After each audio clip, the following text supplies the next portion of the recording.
Aquecimento e alongamento no exercício físico. Devo fazer, não devo, só faço no final, só faço no início. Eu sou o professor Pedro e no vídeo de hoje a gente vai falar sobre isso. Vamos que vamos. Como é que aquelas blogueiras de maquiagem fazem? É assim, né? Bom, galera, para tornar essa aula um pouquinho mais didática, vamos falar primeiro do aquecimento, depois a gente fala do alongamento e no final a gente fala sobre os dois, como que os dois estão englobados dentro do treino, beleza? Para a gente começar a entender o que seria o aquecimento. O aquecimento seria uma forma de nós ligarmos o nosso corpo preparando para a atividade, ou seja, elevando a temperatura do nosso corpo com movimentos leves. Um bom exemplo, um trote leve, que é uma corrida moderada bem leve. Então, o aquecimento seria basicamente isso, nós prepararmos nosso corpo para a atividade física, beleza? E o que acontece no aquecimento? No aquecimento, a nossa frequência, ela acelera um pouquinho, a nossa pressão, ela acelera um pouquinho, como nós também já falamos em outras aulas. Com isso, a temperatura do nosso corpo, ela aumenta. Aumentando a temperatura do nosso corpo, o débito cardíaco, ou seja, a quantidade de sangue que o meu coração manda para o meu organismo, também aumenta. Com isso, o que acontece? O nosso corpo vai começando a se preparar fisiologicamente para o exercício, para a atividade, para o impacto que venha a sofrer. Perfeito? O aquecimento ele tem alguns tipos. Ele pode ser ativo ou passivo. E ele pode ser geral ou específico. Ele pode ser ativo ou passivo, geral ou específico, beleza? O ativo, que é o primeiro deles, é um tipo de aquecimento em que nós utilizamos movimentos leves de baixa intensidade para o aumento da temperatura corporal. Esse aumento da temperatura corporal ele também vem atrelado com a melhora, com também uma ativação, digamos assim, melhor dizendo, do nosso sistema cardiovascular, sistema pulmonar, preparando para a atividade que venha a ser feita. Então, o ativo seriam movimentos básicos de baixa intensidade, com o objetivo de aumentar a nossa temperatura corporal. Esse seria o aquecimento ativo. O passivo são fontes externas de calor, como massagem, fricção, duchas quentes, enfim, o mais conhecido é o ativo. Geral ou específico, você vai entender que um é continuação do outro. O geral são movimentos que englobem grandes grupos musculares, o organismo como um todo. Um bom exemplo que eu dei no início, um trote leve. Você está utilizando para elevar sua temperatura corporal. O específico já são movimentos, como diz o nome, específicos da modalidade, do esporte que você vai praticar. Um bom exemplo, o atleta do futebol, ele começa no geral, um trote, né, talvez, depois ele vem para o específico, que o que seria? Passes, condução de bola, se fosse no vôlei. O específico, movimentos de manchete, toque, enfim. Então, o aquecimento ele começa de uma forma mais geral, organismo como um todo, depois vem para o específico, que você afunila, você começa a dar indícios do seu corpo do que será praticado. Perfeito? Então, esses tipos de aquecimento. Beleza, e qual seria a ideia do aquecimento? Eu não quero entrar muito aqui em fisiologia, mas não tem jeito a gente fugir. O nosso músculo, ele é composto de diversas fibras, que são chamadas fibras musculares. Quando nós estamos no aquecimento, por exemplo, que nós já sabemos que são exercícios, atividades de baixa intensidade, bem leve, as nossas fibras musculares começam mesmo de forma leve, a se contrair. A gente vai ver isso melhor daqui a pouco. Elas começam a se contrair. Conforme elas começam a se contrair, a temperatura corporal tende a subir. Se a temperatura corporal tende a subir, o volume de sangue, o aporte sanguíneo que o nosso coração manda para os músculos específicos que estão sendo trabalhados, também aumenta. Então, essa é a ideia do aquecimento. Aumentar a circulação sanguínea, preparar o nosso corpo, como eu já disse, para o exercício físico. Uma outra alteração também muito importante de ser dita é que aumenta a produção de líquido sinovial. Deixa eu colocar aqui. Líquido sinovial. Você está vendo aí? Você está vendo aí que eu coloquei escrito líquido sinovial. O que seria isso? É um líquido que é responsável por lubrificar as nossas articulações. Então, quando nós estamos realizando esse aquecimento, a produção desse líquido já aumenta. Professor, no exercício também não tem essa produção? Claro que tem, mas no aquecimento é a preparação, como eu disse. Então já é o início dessa crescente desse líquido, beleza? Que é responsável pela lubrificação das nossas articulações, beleza? Então o aquecimento seria isso. Então se você já entendeu que o aquecimento é para preparar o nosso corpo, então ele deve ser feito no início ou no final da atividade? No início. Então isso, acredito que não era nem muita dúvida de muitos. Então o aquecimento ele deve ser feito sempre no início.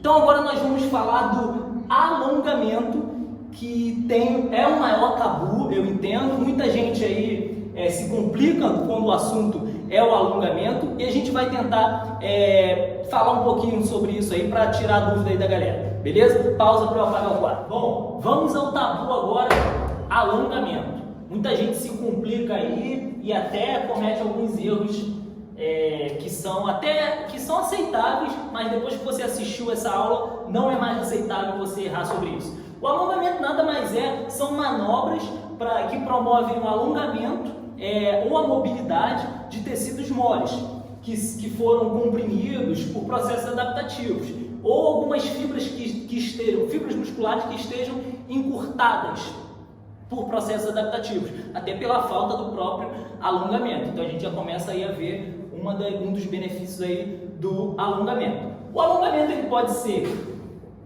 estático ou dinâmico.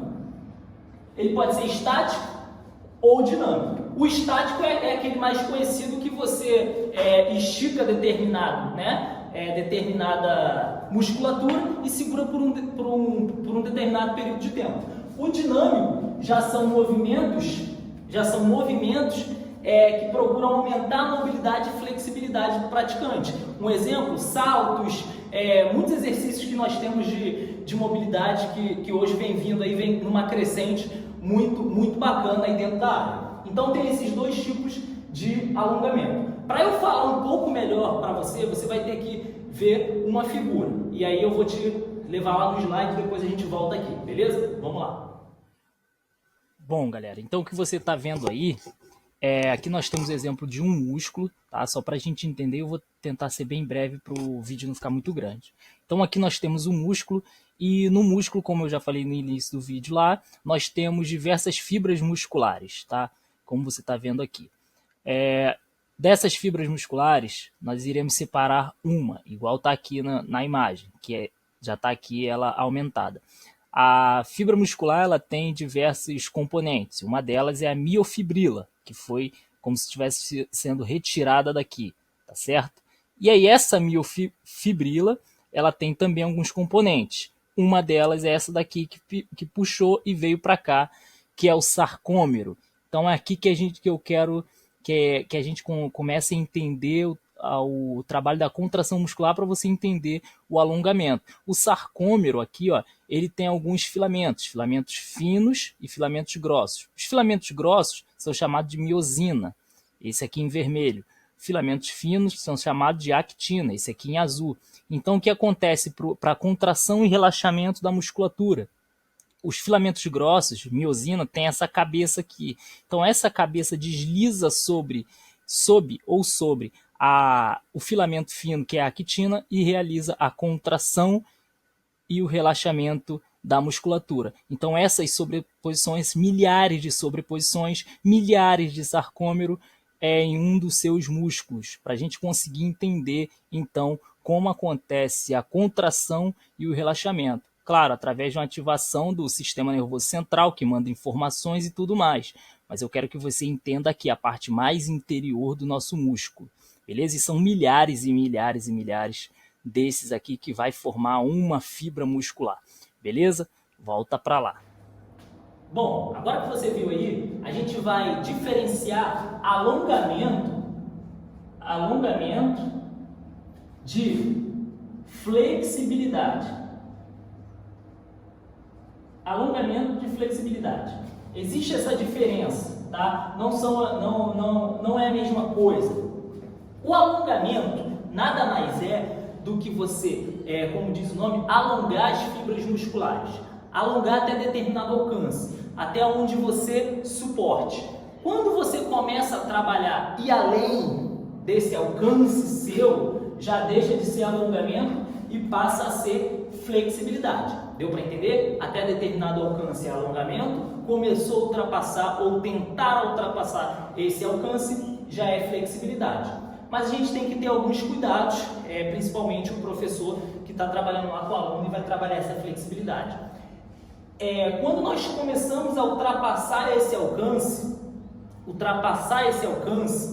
nós corremos o risco, até por excesso de alongamento, de trabalho de flexibilidade, pode acarretar aqueles filamentos que você viu lá, os filamentos finos, os filamentos grossos, actina e miosina, eles não existirem mais essa sobreposição em determinadas fibras musculares.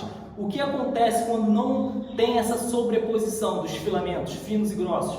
Acontece o tão conhecido, você já deve ter ouvido falar aí, que é o estiramento, vou nem escrever aqui, eu vou botar embaixo, o estiramento, né, ou distensão muscular.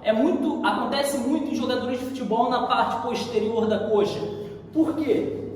Geralmente, além do alongamento excessivo, outra coisa que pode acarretar o estiramento ou a distensão são ações excêntricas, ou seja, o movimento de desaceleração simultâneo à ativação muscular, ou melhor, ações excêntricas do movimento, ações de desaceleração com a ativação muscular. Alongamento da musculatura, o alongamento da musculatura atrelado com a ativação dessa musculatura, que acontece às vezes quando o atleta vem num pique muito grande e ele vai desacelerar e acontece alongamento e ativação da musculatura ao mesmo tempo.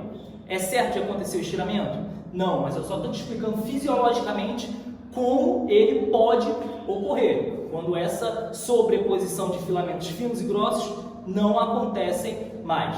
Beleza? Mas eu prometi que não ia falar muito de fisiologia, já estou aqui falando, mas vamos seguir. Vamos falar do alongamento em si, já que você já entendeu a mecânica do alongamento, que é flexibilidade, os tipos de alongamento e como acontece lá dentro do nosso corpo, do nosso músculo, da nossa fibra muscular, o alongamento. Vamos falar do alongamento antes da prática e depois da prática. Deixa eu apagar aqui rapidinho. Bom, primeiro a gente vai falar do alongamento após a prática. Onde que é mais recomendado? Em atividades que as fibras musculares tenham sido recrutadas por muito tempo. Exemplo, ciclismo, maratona. São exemplos de atividades, de modalidades em que o praticante fica muito tempo recrutando sem pausa aquelas fibras musculares, tá certo? Então o que acontece? Ele fica muito tempo. Milhares de sarcômeros realizam aquele processo de encolhimento que você viu lá no slide. Milhares realizam aquele processo lá de encolhimento. Então o que pode acontecer? Muitas unidades motoras são recrutadas. Se muitas unidades motoras são recrutadas, a sua zona de sobreposição àqueles filamentos podem estar aumentadas. Ou seja, aquela zona lá de filamentos finos e grossos, sobreposição, ela pode estar aumentada. Então, por isso que o alongamento após essas práticas é muito importante para a gente diminuir essa magnitude de sobreposição, ou seja, de encurtamento das fibras musculares. Mas Pedro, então é só aqui que eu preciso fazer alongamento? Então quer dizer que se eu pratico a musculação ou se eu tenho um aluno lá de musculação depois do treino, eu não posso fazer o alongamento? Claro que pode, às vezes é até legal fazer, porque alivia o estresse, ajuda a baixar a temperatura do nosso corpo, uma volta à calma. Como a gente tem um aquecimento, também é importante a gente ter uma volta à calma, a gente ligar o nosso corpo e depois a gente vir desligando. Daquela forma, o alongamento é uma ferramenta muito interessante para isso. Melhora a postura, aumenta a flexibilidade. Então o alongamento ele é muito importante, mas aqui eu estou dizendo onde ele não pode faltar. E antes da prática? É o que a gente vai ver agora. Nós vamos falar agora do alongamento antes da prática. Agora é que são elas. É aqui que acontece muita coisa e muita gente diz coisas aí que a gente vai ver cientificamente. Não sou eu que tô falando para vocês. Eu analisei alguns artigos, eu vou colocar aqui embaixo. Vou colocar aqui agora o nome aqui, o nome aqui a referência do artigo que eu busquei para falar com vocês sobre isso. Se vocês quiserem dar uma lida, é só entrar em contato comigo que eu mando para vocês o artigo também. Então não sou eu que estou dizendo, é a ciência que está dizendo. Então nós vamos falar o alongamento antes da prática. Se liga aí, deixa eu apagar aqui rapidinho. Alongamento antes da prática. Você já deve estar pensando, ou se não está pensando, muita gente aí já deve ter ouvido falar que o alongamento diminui a força. Escrevi até errado aqui. Diminui, ficou feio aqui. O alongamento diminui a força. Você já deve ter lido isso aqui, ou se não, você está sabendo agora. É mentira? Não, é verdade. O alongamento, antes da prática, ele diminui o nível de força. Mas calma, não tira o vídeo agora ainda. Ele diminui a força. O músculo, as articulações músculo-tendíneas, ou seja, músculo e tendão, quando nós alongamos, ela reduz a rigidez. Se ela reduziu essa rigidez, o nível de força, a capacidade, a eficácia na geração de força também diminui. Beleza, Pedro, então diminui força. Então eu não posso fazer antes do treinamento de força, por exemplo, a musculação. Não. A magnitude da perda de força vai de 2 a 5%. Varia de 2 a 5%, dependendo do alongamento, do tempo de alongamento, pode ser até menos de 2% da geração de força. Então, por que motivo, por qual razão que eu vejo pessoas, professores até formados, dizendo que não alongam com seus alunos antes da prática da musculação porque ele vai perder força? A não ser que ele esteja treinando um atleta de elite, de levantamento de peso, que isso aqui para ele já é muito, vale uma medalha se ele perde 2% de força, aí sim, beleza. Antes da competição ele não vai realizar alongamento. Mas por que o aluno lá na academia, ele não vai realizar o alongamento? Não, porque eu perco força. Você perde no máximo 5%. Isso é quase totalmente irrelevante no teu treino de força. Você não é um atleta de elite. Eu vou pegar aqui uma frase que eu tirei do artigo, eu vou ler junto com você, vou colocar aqui, a gente acompanha junto. Não sou eu que estou dizendo, tá? Entre aspas. As diminuições são amenas e variam de 2 a 5%. Diminuições referentes ao alongamento.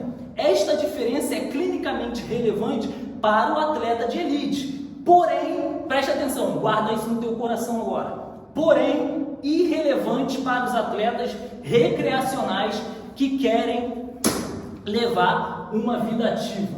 Então, você não vai mais dizer, ou não vai deixar o teu professor lá na academia dizer que você não pode alongar antes da prática porque diminui a força. É claro, tem um treino que você vai fazer ultra, mega vigoroso naquele dia com o teu aluno, ou você vai fazer aquele treino, né? Então, você pode não alongar? Claro que pode, são variáveis, mas o que eu quero te dizer é que você não pode usar esse argumento, eu não vou alongar nunca com o meu aluno antes do exercício de força, porque ele perde força. Não diga mais isso, beleza? Com isso a gente encerra a nossa aula. Então a gente já entendeu, o aquecimento é lá no início, ele deve partir do geral para o mais específico. O alongamento não é receita de bolo, eu não posso colocar ele só no início ou só no final, ou não colocar, ou não tem receita de bolo, não tem nada fixo, mas eu te mostrei as variáveis do alongamento, beleza? E para a gente não cometer mais alguns erros e não dizer as coisas por aí como são às vezes soltas pra gente, beleza? Vamos procurar as fontes do que colocam pra gente em internet, em grupos, etc. Beleza, galera? Então valeu, espero que a aula de hoje tenha ficado bem entendido. Qualquer dúvida, a gente entra em contato, vamos construindo conhecimento junto, que isso é o mais importante, eu tô aqui para isso. Beleza? Forte abraço e até a próxima.